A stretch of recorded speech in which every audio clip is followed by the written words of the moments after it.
Amen. So, Bible muna tayo bago ang propeta. Tingnan niyo po ang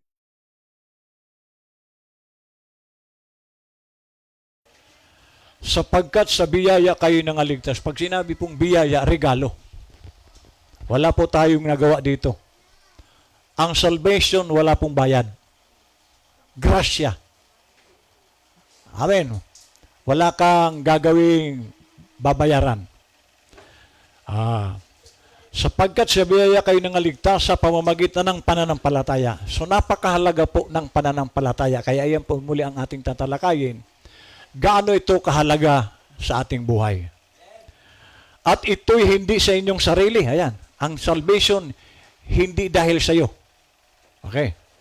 Ito'y kaloob ng Diyos. Libre. Biro mo yan. Eh, magkano sana? Ano, sa palagay nyo? Imagine nyo nga yung walang hanggang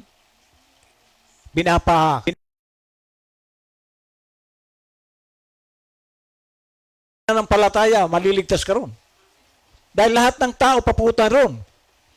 Kaya lang, dahil sa habag, nagregalo si Lord ng buhay na walang hanggan. Libre. Hindi sa pamamagitan ng mga gawa upang ang sinuman ay huwag magmapuri. So, para wala po tayong may pagyayabang. Naligtas ka, hindi rin dahil kay pastor. Si pastor nangangaral lang. Hindi ka rin naligtas dahil ginusto mo. Naawa sa iyo ang Diyos. Kaya naligtas. Kung ikaw ito. Pangalawa, dito po sa Galatia, hindi ko nabuksan. Sa Galatia 5:22, isa po sa regalo o sa gift. Isa sa gift, sa nine gifts, isa po ang faith kasama ito sa gift. Sa 9 gifts, kasama ang faith sa gift. At pagdating naman sa 1 Corinthians 12:9, 9 fruits, kasama po ang faith. So, gift at faith, kasama ito sa 9 fruits at 9 gifts, ang faith. Kasi may faith po ng salvation. At meron namang faith, power. Yun yung nasa 1 Corinthians. Okay, so, magkaiba po yung Pero faith pareho. Kasi ang faith, marami poong nagagawa. Ano yung nagagawa ng faith? Okay. Ang faith po, tulad ng sinabi ng Ephesians, chapter 2, verse 8 and 9, dinala ka sa salvation dahil sa pananampalataya mo. Ganon din sa mga nagnanais, kung may karamdaman, kagalingan, faith po ang kailangan. Ano pa? Hindi ka po magiging matapat kung wala kang pananampalataya. Kaya wag mong sabihin, mananampalataya ka kung hindi ka naman tapat. Kasi ang faith ang magdadala sa iyo sa katapatan. Pag wala kang faith, hindi ka magiging matapat. Mananatili ka doon sa kalagayan mo. Ito ring faith. Kasi tingnan nyo, lahat tayo, paglinggo, maraming gustong puntahan. Di ba, brother buddy? Paglinggo, minsan nandun tayo sa nakalambitin sa construction. Pero dahil sa faith mo, hindi mo inilagay ang sarili mo sa trabaho. Kasi ang pananampalataya mo ang magdadala sa iyo para makinig. Kung wala kang pananampalataya, hindi ka makikinig.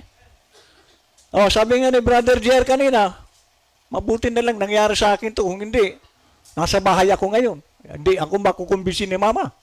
Biro mo yan. Pati Mama, pati Papa mo, Brad, hindi ka makumbinsi. Tama, sinabi niya na, wala akong hilig sa Bible. Kasi, wala pa siyang faith noon. Pero dahil mayroon na siyang faith, wadala. Ano pa? Kung wala ka ring faith, iiwanan mo ang tithes mo sa bahay mo. Sigurado yun. Tama, mali. Pero dahil mananampalataya ka, dala-dala mo yung alay mo kay Lord. Dahil yung hindi mananampalataya, iiwanan niya yung alay niya. Ano pa? Ang pananampalataya din, mga kapatid, ang nagdadala sa iyo para i-share mo kung anong meron ka, salita man ito o material man ito, pwede mo itong i-share. Amen? Okay. Now, bago tayo pumunta sa magbibigay lang muna ako ng mga example. Meron pong isang krusada. Ito po hindi po ito message believer. Trinitarian ito. Si Maurice Rollo. Pero kahit ganon si Maurice Rollo, malaki ang pagkilala nito sa Panginoon. Isa po itong half Jew, half Gentile.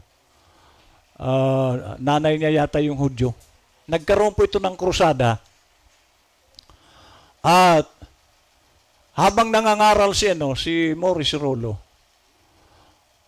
biglang may nagsisigaw doon sa banda huli. Isang nanay na mananampalataya sa Panginoon. At nagulat ang mga tao kasi bigla na lang may nagsisigaw. Pinatawag ni Maurice Rollo yung nagsisigaw. Alikaan niya, bakit ka nagsisigaw? Sabi niya, ito pong anak ko. Mula ng isilang bulag po ito. Ngayon nakakakita na. Dahil mananampalataya ang ina at dumalo sa gawain. So may maganda palang nangyayari sa pagdalo, sa pakikinig. Nakakuha nyo? Akala nyo ba yung pakikinig nyo dito walang nangyayari? Meron. Meron pa pong isang magandang kwento. True story po ito na naririnig nyo. Meron po uli, pero ito naman pastor. Pastor naman ito, na nagkaroon ng karamdaman yung anak niya.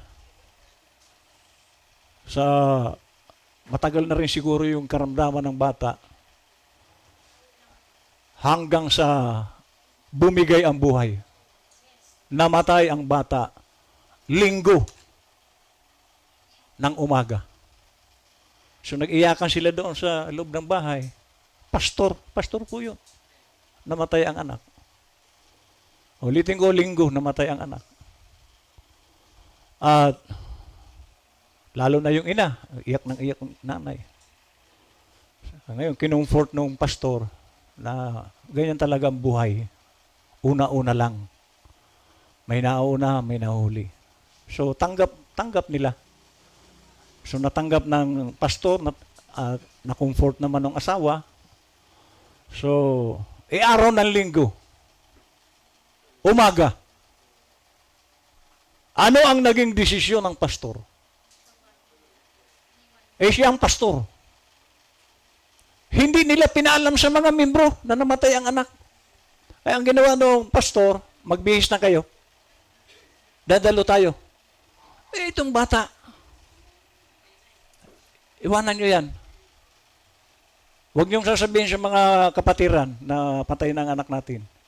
Basta parang walang nangyari. Nakikita niyo ba? May patay. Linggo. Punta sila ng church, wala silang imik ng na may balita. Hanggang sa natapos ang service. Nagpuri sila, nanalangin sila, pasalamat sila, na hindi nila sinasabi ang nangyari. Iyan po ang mananampalataya, hindi agad-agad nagbabanggit. Kaya ako pag nagtatanong sa akin si Jackie, anong nararamdaman mo? Wala! Melo, kasi yung iba, pag may naramdaman, anong naramdaman mo? Sakit ulo ko? Sakit ang tiyan ko? Ako, hindi mo ako maririnig na gano'n. Kasi nakipag-usap na ako kay Lord.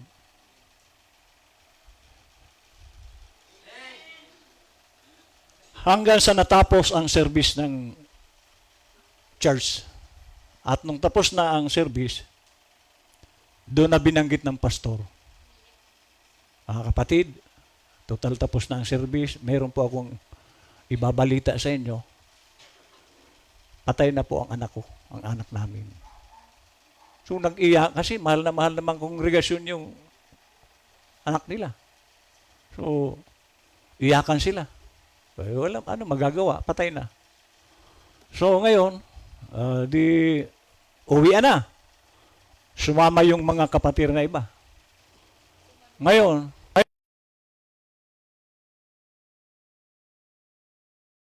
nalubong sila nung sinabi. Patay na.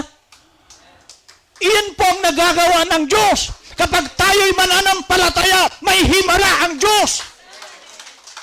Eh yung iba, pag may sakit, nandun na sa bahay. Dapat nandito ka. May himala na gagawin sa iyo ang Diyos. Huwag mong ano yung nararamdaman. May Diyos. Nabuhay yung anak. Sinalubong pa sila. Yan po ang Diyos.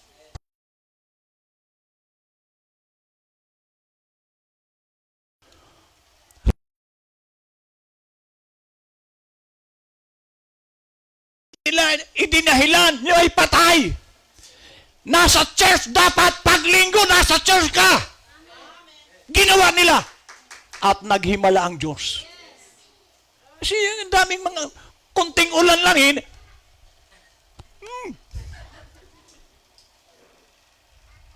Hindi mo pwedeng idahilan sa Diyos yan.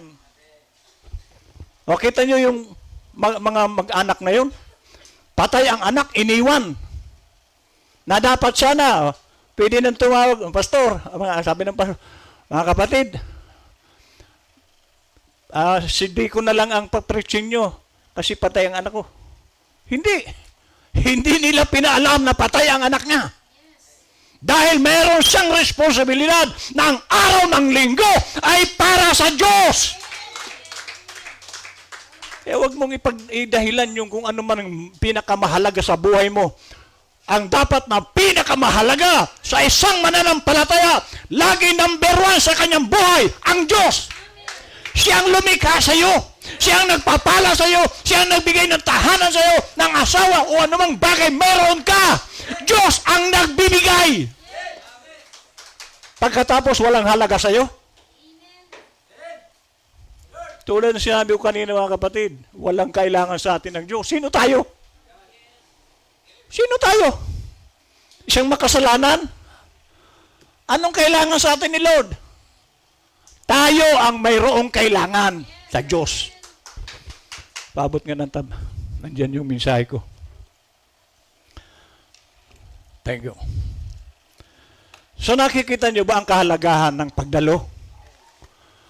Meron pong himala na ginagawa si Lord. Hindi mo lang nakikita. Kaya nga, tingnan niyo, bakit ganun ko na lang kamahal ang fellowship? Ako mismo. Ang daming ginawa ng Diyos sa buhay ng pamilya ko. Paano ko ito ikakatwiran? Now, si Brother Fidel muna ang mangaral, Brother Dick muna. No. Tungkulin ko mangaral pag-araw ng linggo kaya andito ako. Hindi ako pwedeng magdahilan yan. Amen. Okay. Punta tayo sa propeta.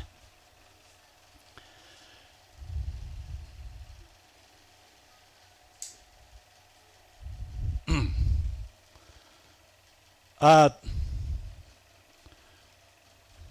naalala ko tuloy yung although ito po ay, pero totoo po ito. Kasi sa bundok po, sa Bicol, yung mga taga-bundok, ang kinaugalian nila pagka mayroong may sakit, ay inaano nila yung isang bagay, iniihaw nila, tinututong, tapos pag abo na, lalagay sa tubig, iniinom. Ewan kung naranasan niyo yan. Ganon sa bundok. Ngayon, meron doon isang pasyenteng taga-bundok. Sa Bicol po ito. Pumunta ng doktor kasi masakit na yung tiyan niya. May nagsangguni, punta ka sa doktor. Para magamot ka. Yun ang makapagpapagaling sa iyo. Punta ka sa doktor. So, pumunta sa doktor. Niresitahan ng doktor. Sinulat yung gamot. Ito ang niyang makapagpapagaling sa iyo. So, ano raw ang makapagpapagaling sa kanya? Yung sinulat ng doktor sa papel, sa resita. Hindi naman niya alam na bibilhin pala yun. Ang alam niya, tulad sa bundok, sisindihan, Pag abo na, ilagay sa baso, inumin. So, ang ginawa niya, sinunog yung resita. Pero ang paniniwala niya, ito raw ang magpapagaling sa akin. So, doon siya, ito niya ang magpapagaling sa akin. Sinunog. Nung abo na, nilagay sa baso, ininom. Gumaling. Kasi yun ang kanyang pananampalataya. Gagaling siya doon. Dahil hinabihan niya ng doktor, ito raw ang magpapagaling sa akin. Hindi niya alam na bibilhin pala yun. Pero gumaling din. Iyan po ang nagiging bunga ng pananampalataya. O hindi lalo na kung sa Diyos mo isinandal yun. Yun nga ang abot. Tayo sa sa propeta. Gusto ko lang kayong kasi ito pong panahon na ito, higit kailangan natin ngayon ang pananampalataya. Si pastor, nabubuhay na lang sa pananampalataya.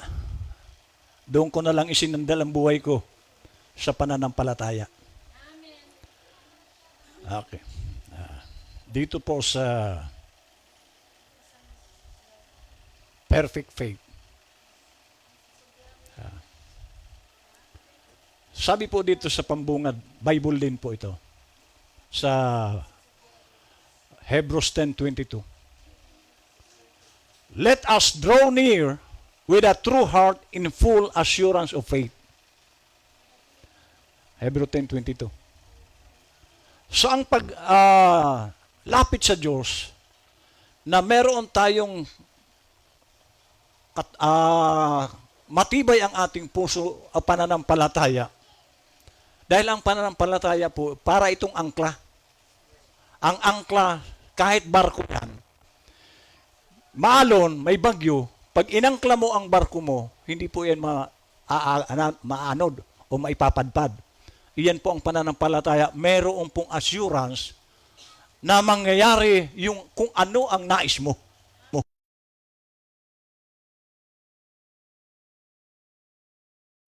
With assurance. He who has faith draws nigh to God with expectation. So pagka mananampalataya ka, paglalapit ka kay Lord, meron kang inaasahan. Umasa ka. Doon sa nais mong mangyari, huwag kang lalapit kay Lord na nagdududa ka. Ha? So, sapagkat sa pananampalataya, punong-puno ka dapat ng pag-asa.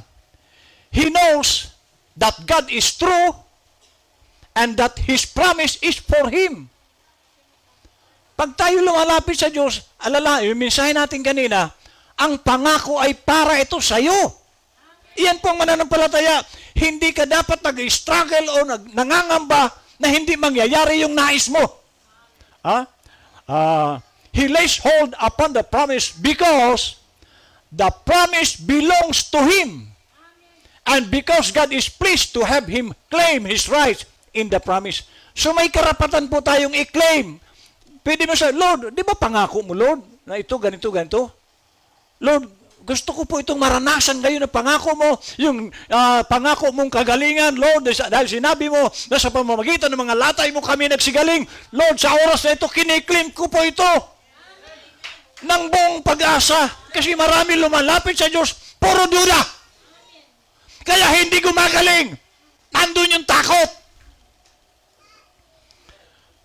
Amen. Now, gusto ko pong buksan nyo muna bago ko po ituloy ito. 1 John 4:18. 1 John 4:18. Pakibuka ang ano. Ito, para nais nyo bang sagutin kayo ng prayer ninyo? Okay. 1 John 4:18.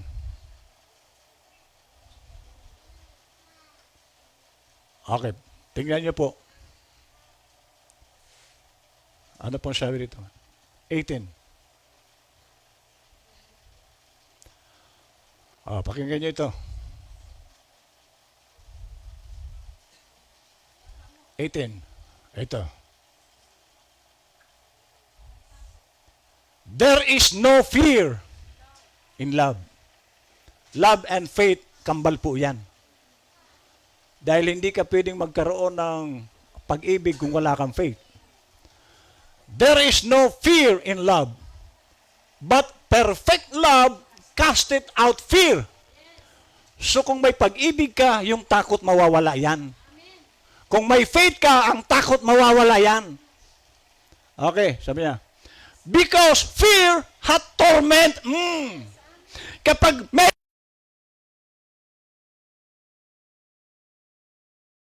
kang takot,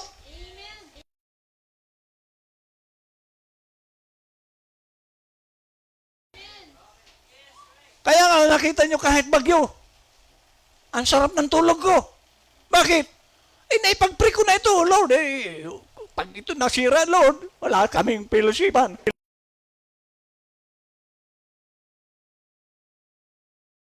Ang hangin nandun sa taas. Although yumuyug-yug din, ang ginalang ng hangin. Kung wala tayong faith, sira na po ito. Ano ba ito? Tali-tali lang naman ito, 10 years na. Ang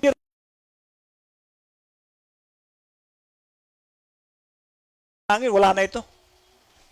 Pero sumasampalataya ko, Lord, sa'yo ito, hindi akin to, Lord. Trabahador mo lang ako rito, Lord.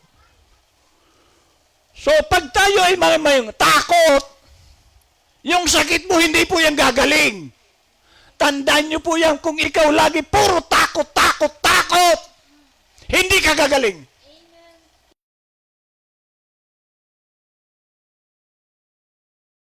Ang pinagagaling lang ni Lord, mananampalataya. Pag may takot ka, hindi ka mananampalataya. Dahil sabi rito, ano po sabi niya?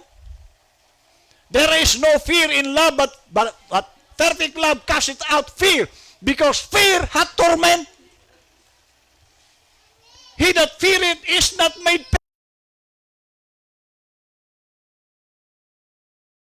mapiperfect sa pag-ibig ng Diyos. Kaya nga, ang taong mananampalataya, noong ako'y na hospital, wala po akong kaba. Kung kunin ako ni Lord, praise the Lord. Sabi,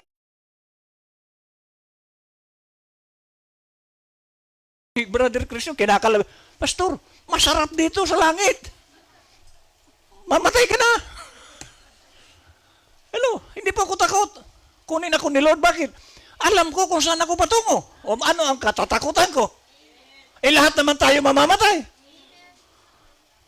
O sino dito ang mananatili na buhay?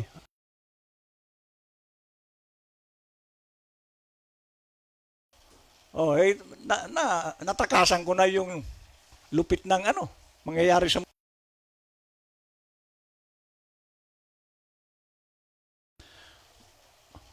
punta ulit tayo dito. Now, sabi po rito,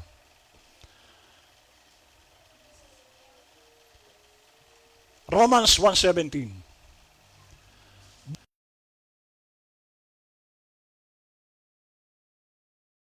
Ang matuwid ka ba? The just shall live by faith. So dapat doon ka mabuhay sa pananampalataya.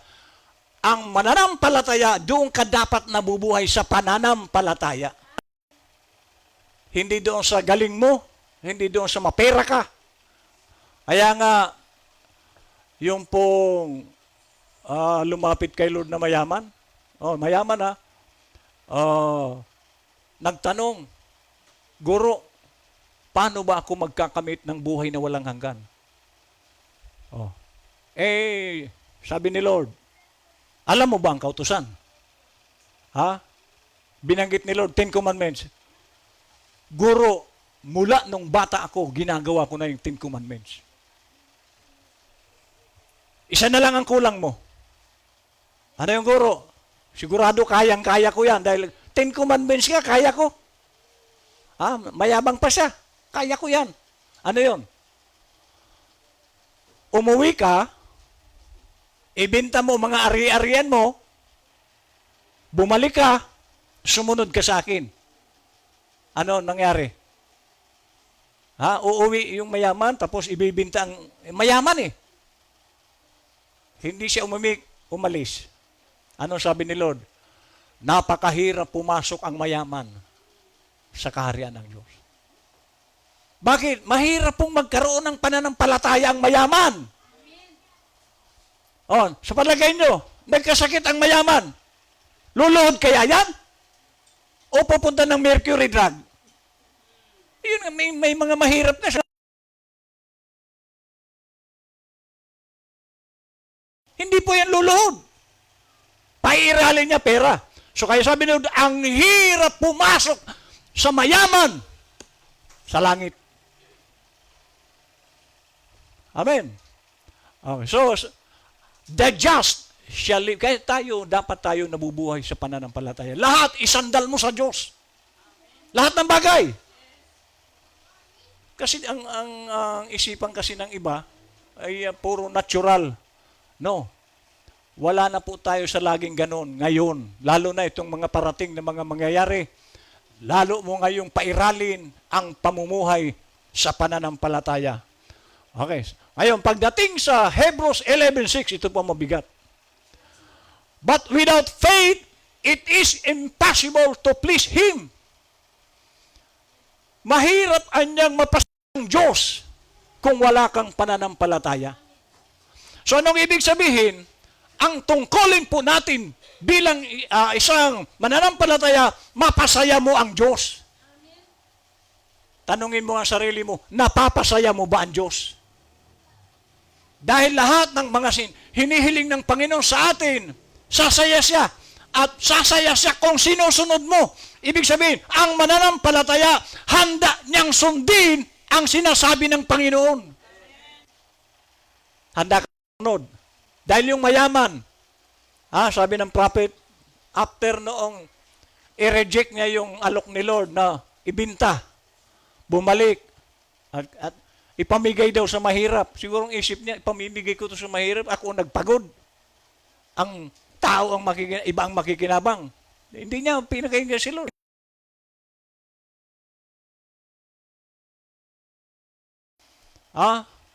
Yumaman pang lalo, nagpatayo ng mga bodega, nagtambak ng kayamanan, lalong yumaman. Hanggang isang araw namatay. At sabi ng prophet, siya yung kasama ni Lazaro. Siya yung mayaman doon. Na naghihirap sa impyerno. Yan po ang kalagayan ng mga taong hindi sumusunod sa Diyos. Darating ang araw, magsisisi sila, sana nakinig ako. Wala na. Dahil doon sa impyerno, hindi ka na po doon makakalabas. Doon ka na habang panahon. So, but without faith, it is impossible to please Him. For he that cometh to God must believe that He is, and that He is rewarder of them that diligently seek Him. So ang Diyos, nagre-reward po siya. Kapag hinahanap mo siya, kapag napapasaya mo ang Diyos, meron pong reward. Hello? Ikaw, pastor, mga kapatid dito, although hindi pa naman tapos ang mundo, noong araw, sabi ko nga sa inyo, kahit bisikleta, wala ako. Zero. May bisita ako, walang kape. Wala akong maipainom. Pero sabi ko nga sa inyo ngayon, kahit maglublob kayo sa kape, meron tayong lubluban ng kape. Amen. Hindi na ako ngayon yung walang kape. Walang bisikleta.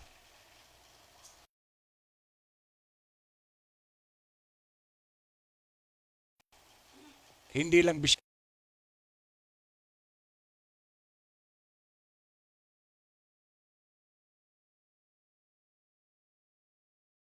Hello. Coming soon. Hello.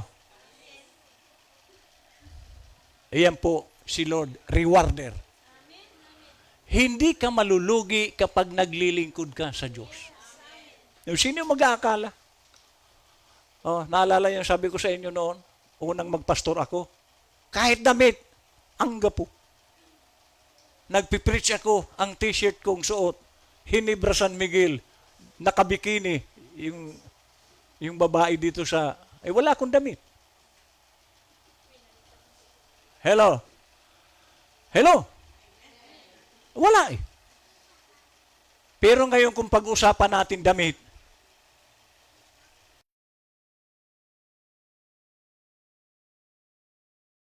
dahil sobra-sobra ang damit ko dyan.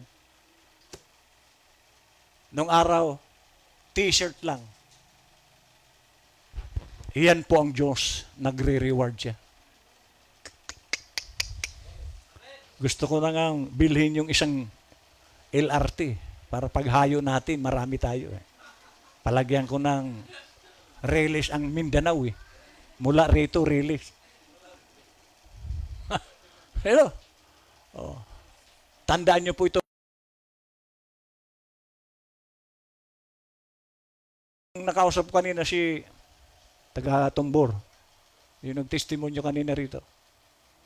2 hadlang pala ang ginawa ni Satanas kaninang umaga. Muntik na siya. Bubungguin sila. Anong ban ba yung brand? Jeep. Bubungguin sila 2 beses kanina. Oh, eh kung nangyari 'yon, doon siya magpi-fellowship sa sa Region 1. Pero si Lord, dahil ang plano ni brother magjo-duty. Kaya huwag niyong baliwalain po itong araw na ito. Pag tayo na sa duty, obligado ang Diyos na protektahan ka. Pero isipin mo ito. Sa edad kong ito, 76. Lahat ng barkada ko dyan sa Pantal, puro patay.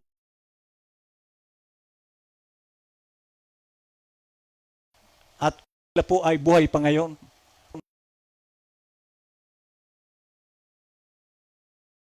Duty.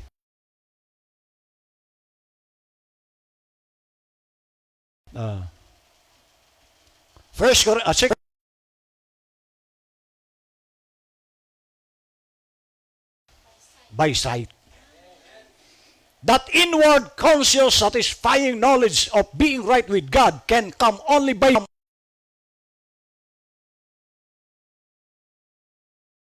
access to the throne of God. So maging sa pagpasok mo sa kanyang kaharian, faith lang po ang pintuan kay Lord.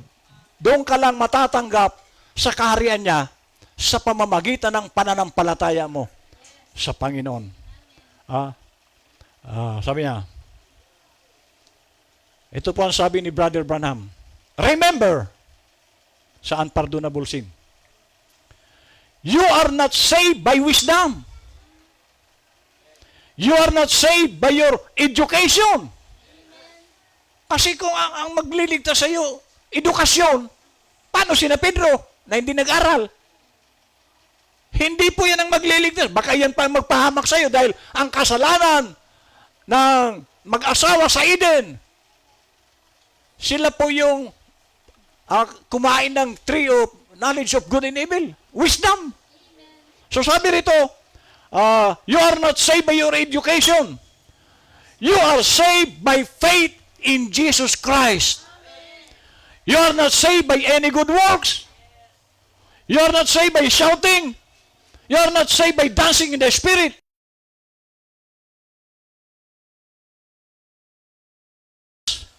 You are not saved by meat eating. You are not saved by joining church. Hindi ka rin maliligtas dito. You are not saved by...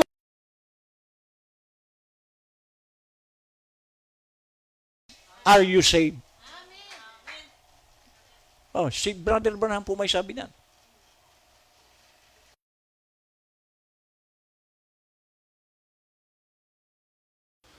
Pananampalataya, kasi pag sumasampalataya ka kay Lord, parang ako, halimbawa, naalala ko po yung isang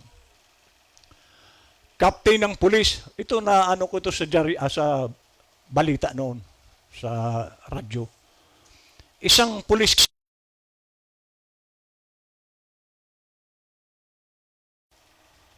Ngayon, sabi nung Pilipina,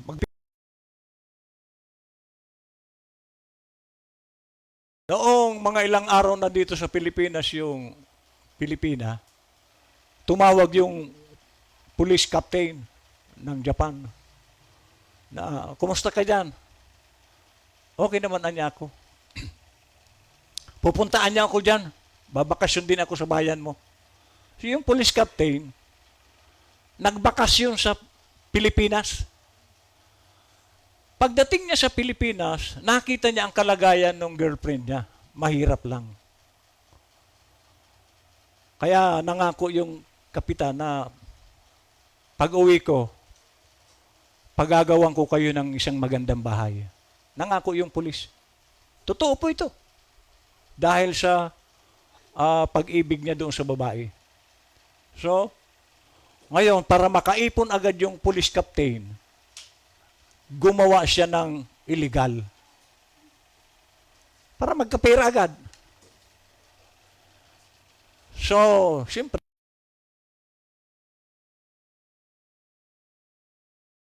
bawal na bawal yan. Sa Japan nga, sabi ni Brother Francis, dahil nandun nga si Francis, bawal daw doon malate. Mabuti pa pala ang, yung hindi believer. Bawal malate. Sa believer, pwedeng malate. Mabuti pa pala ang unbeliever, bawal malate. Eh, si Francis, tawagan nyo. Tama ba, brother? Oh, brother, bawal daw doon malate sa trabaho. Hello, dito lang yata may nalilate. Amen. So, yung pong pulis, nahuli.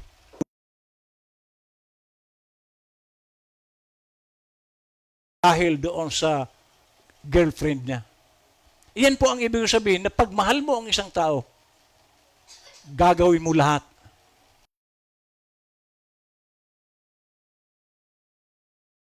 Mananampalataya ka ni Lord, gagawin mo rin ang lahat para sa Kanya. Kaya nga, hindi na kayo nalilate ngayon, di ba? Eh, yung iba nga sa inyo, alas 6 pa lang, andito na eh. Now, faith is a revelation. Ito po ang sabi ng propeta sa Faith Express. Now, I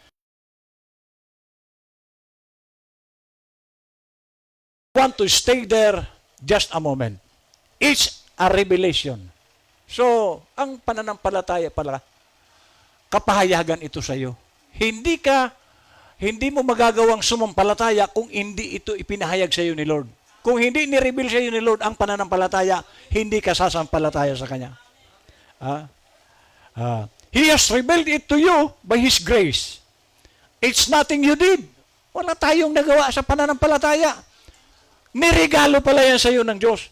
You didn't work yourself up into faith. You never had faith. Wala tayong pananampalataya. It's give to you by the grace of God. So magpasalamat.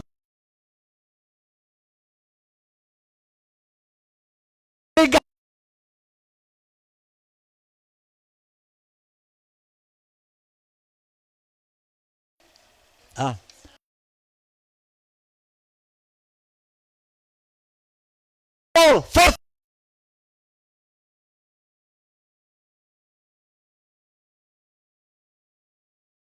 pananampalataya at iniregalo ito sa iyo para magkaroon ka ng pananampalataya. Pero ang pananampalataya, mga kapatid, sabi ni Paul, ang faith ay isa lang seed. Pag sinabing seed, ang seed po, maliit lang. Ngayon, ikaw na ngayon ang magdidilig. Kailangang palakihin mo ang seed na yun hanggang maging isang puno, hanggang ito'y nagbubunga. So,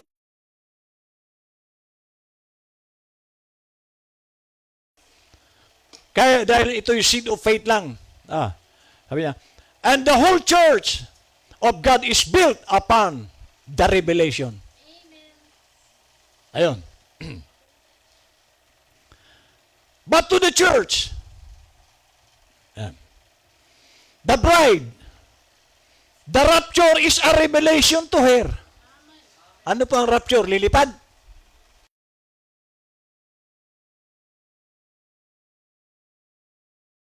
Sa rapture niya, lilipad tayo sabay-sabay. Alalahanin niyo, sa panahon ni Paul, may rapture na noon. Paano nagkasabay tayo nan? Panahon ni Ranyos, ni Columba, ni Martin, ni Luther, Wesley, may mga rapture na noon. See? Dahil ang rapture pala ay revelation, kapahayagan. It's revealed to her that the revelation, the true bride of Christ, will be waiting for that revelation of the rapture. So, lahat tayo naghintay ng rapture. Pero ito pala ay kapahayagan. At nahayag din ito sa atin na ang revelation, o na ang rapture pala, ihahayag sa iyo ni Lord. Halimbawa, kasi ang si Lord po ang nag-aangat. At maaangat ka kapag may narinig ka na isang mensahe ng napapanahon. So ito pong mensahe ng third coming, ito po ang nag-rapture sa atin. Kasi ito po yung, sa ating panahon ngayon, yung rapturing faith. Sinampalatayanan natin ang mensahe, doon tayo na-rapture. Amen. You cannot have a revelation without it being faith. Faith is a revelation because it's something that revealed to you. Faith is a revelation. Like it was to Abraham that could call anything contra. That's what faith is the revelation of God. So, ibig sabihin, kahit dalo ka ng dalo, kahit ilang taong ka nang dumadalo, pag hindi naihayag sa iyo ang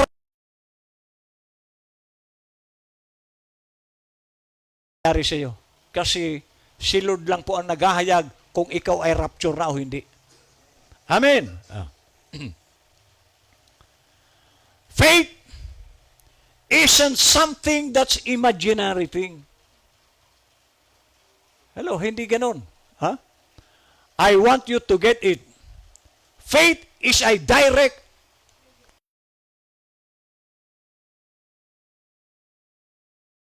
your Savior by intellectual, you haven't got it yet. So kasi totoo naman yun. Maraming tao, halimbawa, tinatanggap mo ba si Lord? Opo, pastor. Ang tanong, nakapasok ba si Lord sa buhay mo? Tinanggap lang ng nguso. Puso, wala. Tinatanggap kita, Lord. Nguso, pero hindi nakarating sa puso si Lord. Kasi kung nandiyan si Lord sa buhay ng tao, magiging follower ni Christ yan. Isang ebidensya na si Lord nandito sa puso ng tao, pati actuation mo, ang karakter mo, karakter ni Lord yan. At higit sa lahat, yun nga sinabi ko kanina, na napag-usapan namin ni Jackie kagabi, ang pinakamatindi, relationship. Ano ba ang relasyon mo sa Diyos? Okay? Baka ikaw ay church-goer lang. Kasi pag may relasyon kang tama sa Diyos, kahit saan ka magpunta, kakausapin mo si Lord. Ay yung iba na, kinakausap lang si Lord sa church. Sa bahay, hindi. Hindi sila nakikipag-usap sa Diyos. Kasi ang pakikipag-usap sa Diyos, kaya nga tinuturo ko sa inyo lagi dito. Gusto mo bang marinig ang salita ng Diyos sa iyo dito sa pulpito? Gusto mo bang marinig ka ni Lord? Prayer. Nag-uusap kayo niyan. Amen. Ito. You cannot say that Jesus is the Christ until the Holy Spirit has revealed it to you. To know Him is life. Ano raw? Ang makilala mo siya ay buhay. The person, yung sa relationship, makilala mo ang persona ni Lord. Hindi lamang pangalan, si Lord Jesus, mabuti ang Diyos. Baka intellectual lang yun. Pero, by experience,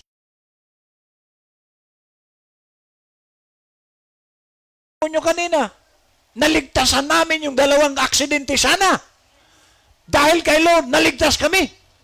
Iyan po ang mga experience. At si Pastor, ang dami kong experience kay Lord. Patungkol sa mga ganyan. Naalala niyo yung kwento namin? Totoo ito. Maliit pa ito si Angel noon. Nagkrusada kami. Sabi ko ay Satanas, Satanas? Talo ka ngayon. Dahil ang dami, kahit umuulan pala, ang daming nakikinig doon sa mga gilid. Ay nung tumigil ang ulan, nag-altar call ako. Lahat po ng gustong maligtas, lumapit dito. Labasan doon sa mga, ang dami palang taong nakikinig. Kaya nung matapos ang krusada, Satanas, talo ka. Naku. Nung narinig ni Satanas yung sinabi ko, pinusis niya yung driver ng truck. 10-wheeler. Puno ng bigas. Sasagasaan kami. Pero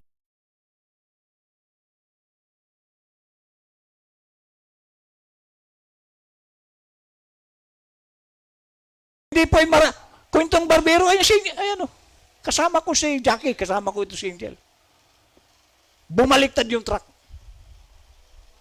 Iyan po ang Diyos. Hindi siya kwentong barbero. Totoo ang Diyos. Kaya nga tayo, binibigyan tayo ng pagkakataon na pag Biyernes, magpatotoo ka dahil maraming gagawin si Lord ng mga magagandang patotoo kung lagi kang nagpapatotoo. Pero kung nahihiya ka, wala siyang magandang patotoo mo. Hello, may katulad nito, araw ito ng linggo. Nagagawa mong mag-absent. Maganda ang panahon. Hello. To know Him is life. The person, Christ Himself, not comparing.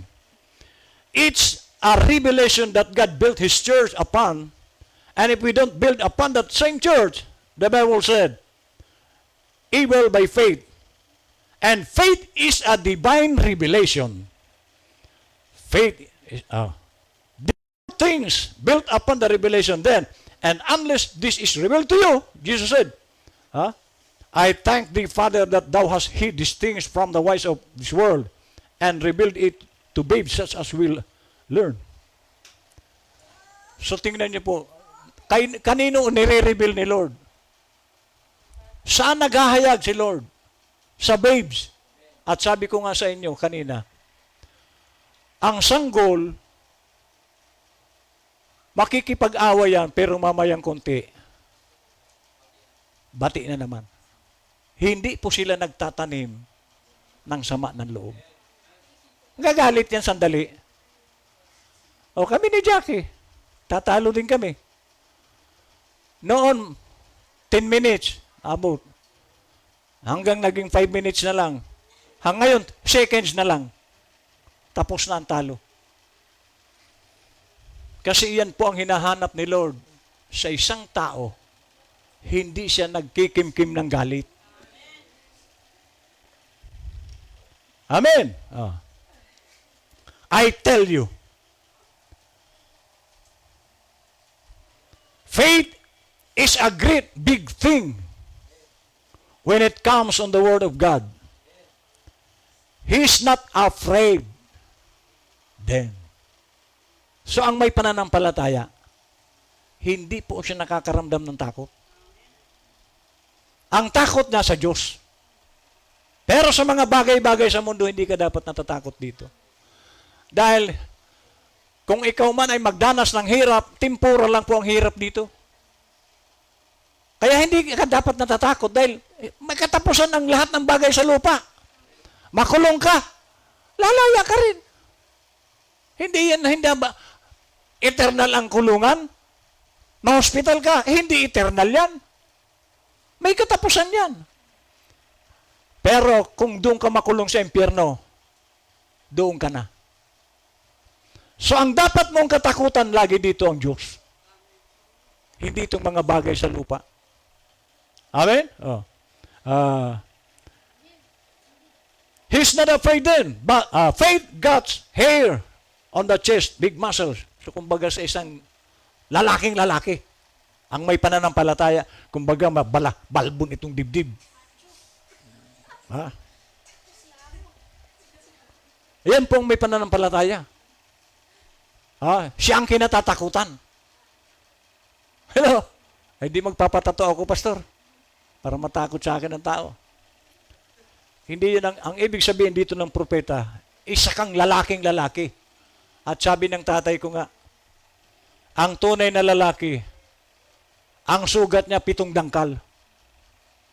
Dangkalin niyo ang 7. Ganyan daw ang sugat ng lalaki. Kung mga sugat-sugatan lang, hindi pa lalaki yan. Kailangan mong maging 7 dangkal ang sugat mo para maging tunay na lalaki. Ha? It says, shut up. Everything else scoots to the corner. That's right. When God speaks, if ye abide in me and my words in you, say what you will. Ayun. Ito yung reward sa mananampalataya. Ano sabi rito? Kung mananatili kayo sa akin at mananatili sa inyo ang salita ko, sabihin mo kung anong kailangan mo. Hello? Bakit? Kanina, yung ating Sunday school, binayaran na ni Lord ang CSI. Hindi mo na kailangan doon na sa cart. Bayad na yun. Hello? Sabi niya. There you are. Devils will tremble and sinners awake. Faith in Jehovah will anything shake. Thy seed shall possess. Ayun. Puro prophet po yan. When Christ died, you know what He did? Nung mamatay si Lord, ano ang ginawa ni Lord? He gave you a checkbook when you become His child. Yung kamatayan pala ni Lord, kumbaga, alam niyo ba kung anong binigay ni Lord, sabi rito? Checkbook. Hindi po lang isang cheque. Checkbook. At wala pong price na nakalagay doon na 1,000, 2,000. Ikaw ang pipili.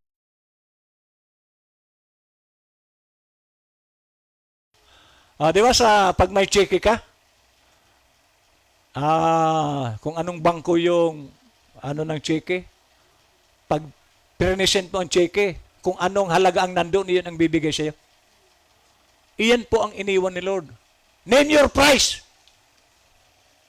Sabi rito. He gave you a checkbook when you become His child.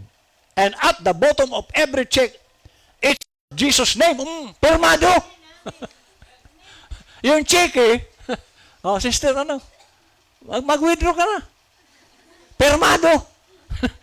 May pangalan ni Lord yung cheque. Ito. Now, the only thing you have to do is co-sign. Ayun. Yung pinirmahan niya, pirmahan mo rin. Hindi mo matatanggap kung wala kang pirma. Co-sign this check with Him. Sure, you are not afraid. He won't keep His word. The bank of heaven won't honor it. Pirmahan mo para i-honor, para makubra mo. Ask the Father anything in my name, I'll do it. Oh my, what a promise. Could you put your name on the check with Him tonight? Today. Yung cheque, pirmahan mo na rin. Sa gobyerno, ang pipirmahan mo, may pinirmahan nga kung dito sabi kasi nung matapos ang bagyo, pirmahan mo na ito, sir, at para may ayuda. Hanggang ngayon, wala naman. Hello, napirmahan ko. Siguro kinuha ng mga, kasi napirmahan ko na eh. Kasi para maipadalaan niya sa inyo yung ayuda, pirmahan nyo na ito.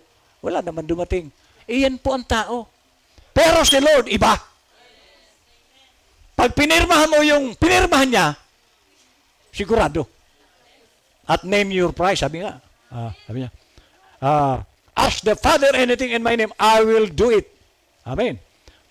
Sabi niya, could you put your name on a check with him? Right? By his stripes, I was healed. William Branham, was healed. 1900 years ago yun. Ang atin palang kagalingan, matagal na. Nagkasakit ka ngayon, matagal ka na palang pinagaling. Yeah.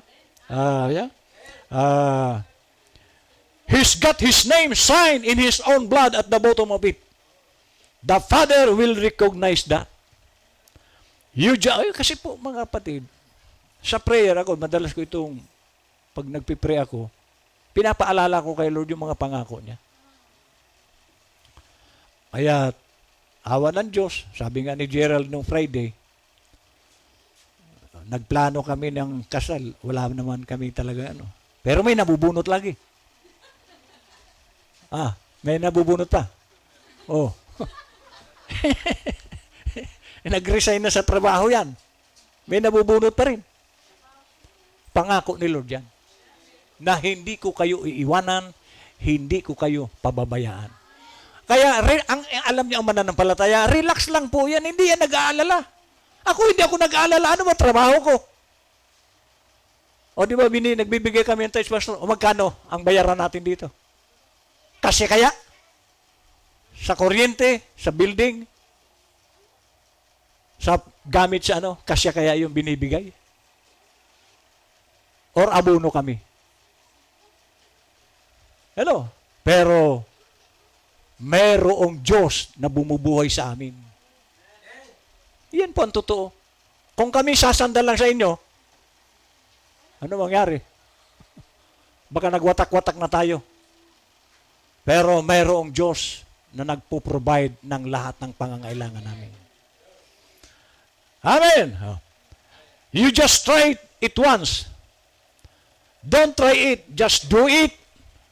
Huwag nyo nang subukan. Gawin nyo lang. Anybody can try it. It takes somebody who knows what they're doing to do it. That's right. It ain't a try. We don't go a trying. If you got faith, you don't try. You go do it. Gawin nyo. Ang mananampalataya, huwag nyo na subukan. Gawin nyo na lang. At sigurado yun.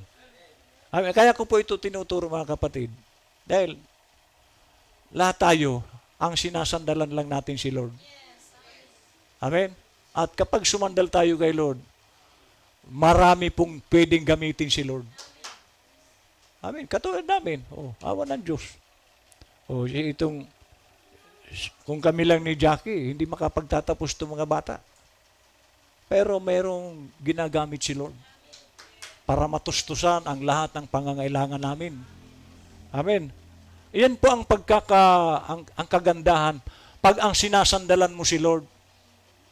Kasi yung iba, naalala ko yung isang anak napunta sa Manila, nasa Bicol yung nanay.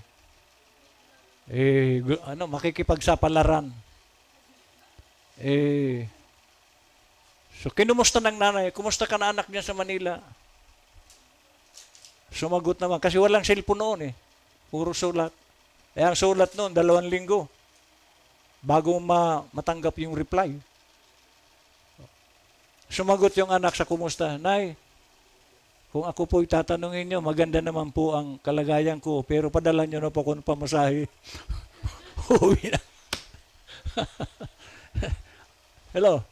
Hindi po ganun ang Diyos. Ang Diyos lagi maayos ang buhay. Amen?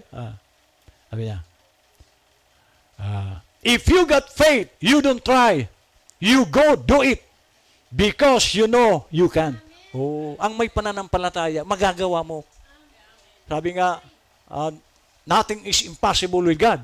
Pero sa isang mananampalataya, wala ring imposible sa iyo.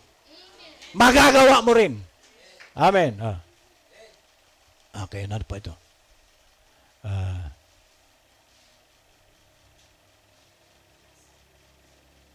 Dito po sa, remember,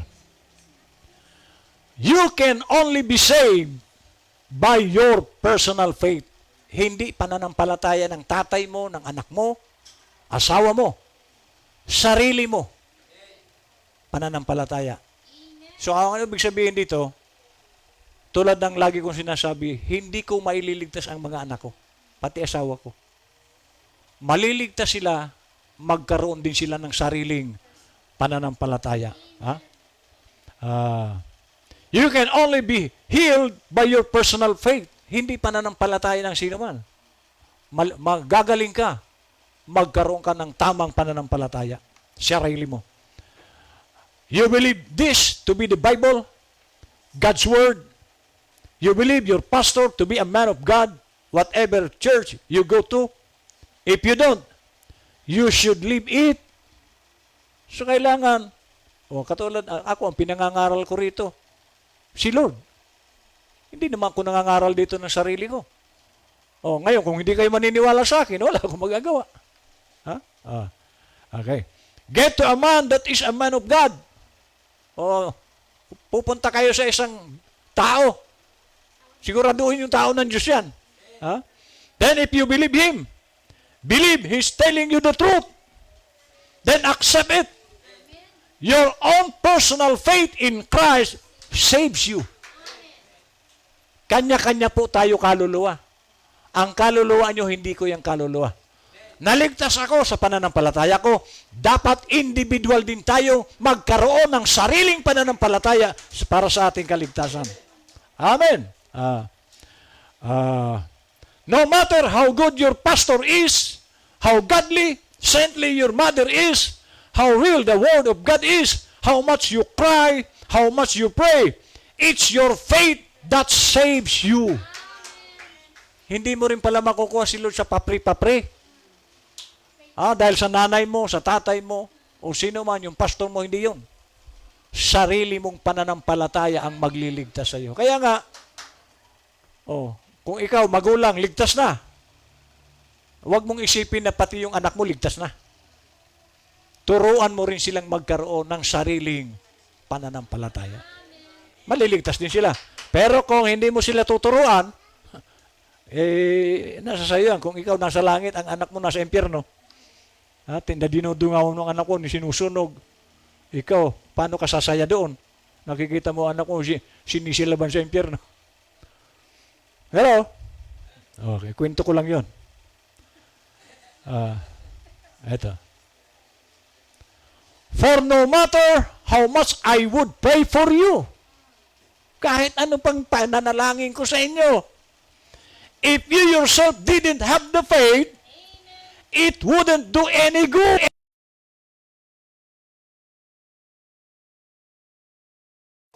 Doon sa may sakit, kung hindi siya sumasampalataya, kung siya'y may pagdududa, kung siya'y may takot, hindi ito makakatulong sa kanya. Dahil hindi naman ako magpapagaling diyan. Magkaroon siya ng pananampalataya, at kung may pananampalataya siya, wala siya dapat katatakutan. Halimbawa kamatayan, di magpasalamat ka kung mamatay ka ngayon at sa langit ka naman pupunta. Matakot ka kung sa impyerno ka. Kaya nga hindi tayo dapat natatakot sa kamatayan. Kung sigurado ka sa langit ka, di ba dapat magsaya ka pa? Na matitikman mo na ang langit? Na ang sabi ni Paul, hindi ito maiguguhit ng kahit sinong pinakamagaling na pintor. Dahil napakaganda ng langit. Pagkatapos natatakot kang mamatay?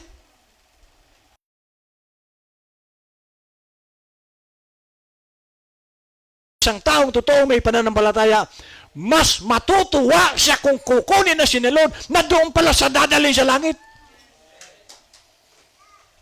Amen.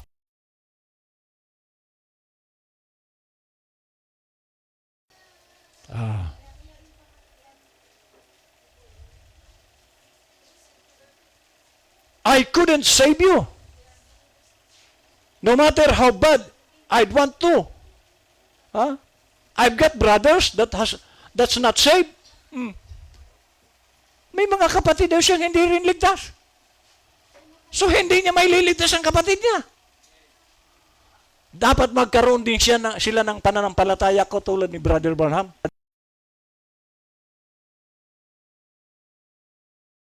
Best and persuaded and cried and begged and tried to stand in the breach. Namamagitan siya.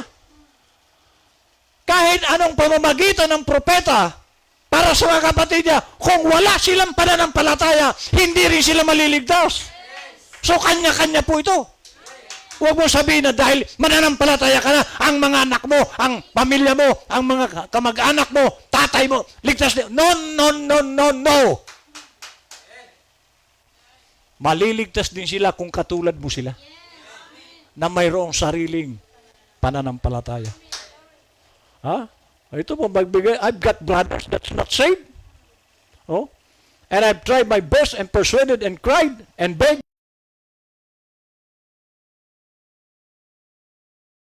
Yung pinananalangin yung mga kapatid niya, walang pananampalataya.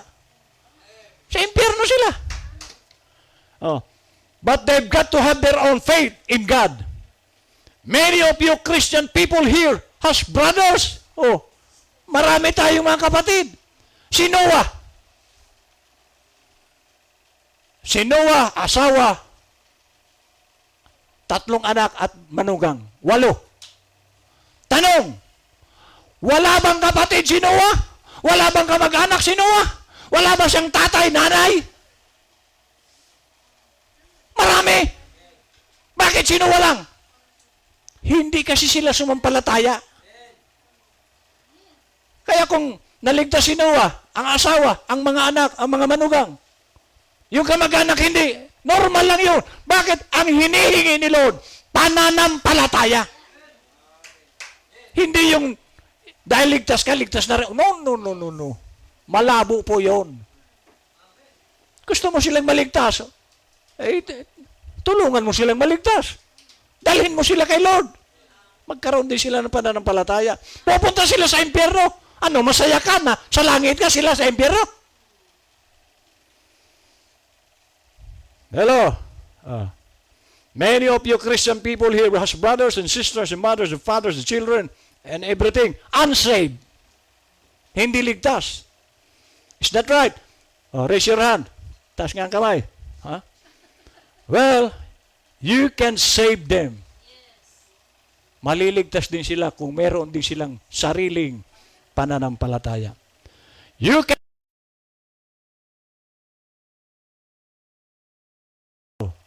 The only thing they have to do is accept that salvation. Kailangan matutunan din nila yun. Tanggapin nila ang salvation kasi si Lord. God's free gift.